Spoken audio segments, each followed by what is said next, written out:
Generally गांव के सभी केटल को एक साथ पॉन्ड या रिवर के पास ले जाया जाता है और वहां उन्हें ट्रेडिशनल हर्बल मिक्सचर से नहाया जाता है, जिसमें माँ हल्दी यानी ब्लैक ग्राम और टर्मरिक का पेस्ट, दिखलौती, माखियोती, बॉटल गार्ड और ब्रिंजल के पीसेस यूज किए जाते हैं।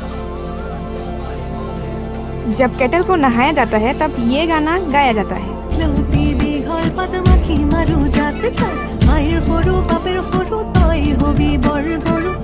इसका यही मीनिंग होता है कि हम हर्ब्स और दिगलौती के लीव्स से तुम्हें परेशान करने वाले इंसेक्ट्स को दूर करते हैं। तुम हमारे लाव और बेगना को एक्सेप्ट करो और हर साल ग्रो करो और अपने पेरेंट्स से भी बड़े और स्ट्रांग बनो। कैटल को वॉश करने के बाद दिगलौती, माखियोती और लाव बेगना के ब्रांचेस को कैटल शेड के रूफ पर लटकाया जाता है, जो एक सिंबलिक रिचुअल है।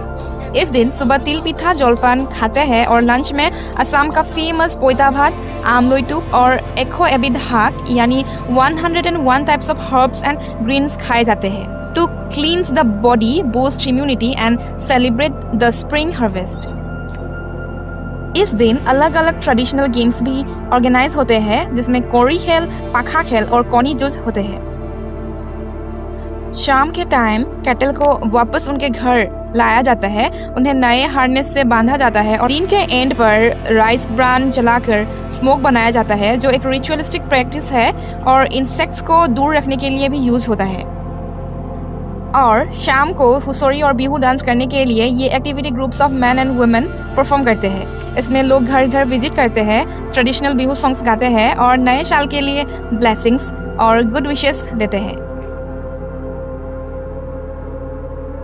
बोहाग मंथ का फर्स्ट डे मानू बिहू के नाम से जाना जाता है, जहां मानू का मतलब होता है एल्डर्स और एंसेस्ट्रल स्पिरिट्स। सुबह नए कपड़े पहनते हैं। मानू बिहू के मेन ट्रेडिशन है एल्डर्स से आशीर्वाद लेना और एल्डर्स के साथ साथ घर में आने वाले लोगों को बिहुआन या गामूसा गिफ्ट करना। इसी तरह बोहाग मंथ के फर्स्ट वीक को 7 बिहू यानी 7 बिहू के नाम से भी जाना जाता है। बोहाग मंथ के थर्ड डे को गुखाई बिहू, जो dedicated to household deities. Fourth Bihu है Kutum Bihu, a day for visiting relatives and friends to strengthen community bonds. Fifth bihu is known as Senehi bihu, which is traditionally a day for lovers and youth, often associated with the exchange of gifts like the hand-woven gamusa. Sixth bihu is Mela bihu, which characterized by outdoor cultural events.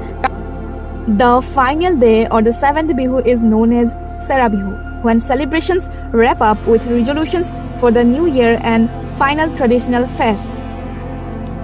Thank you and wishing you a very happy Rongali Bihu.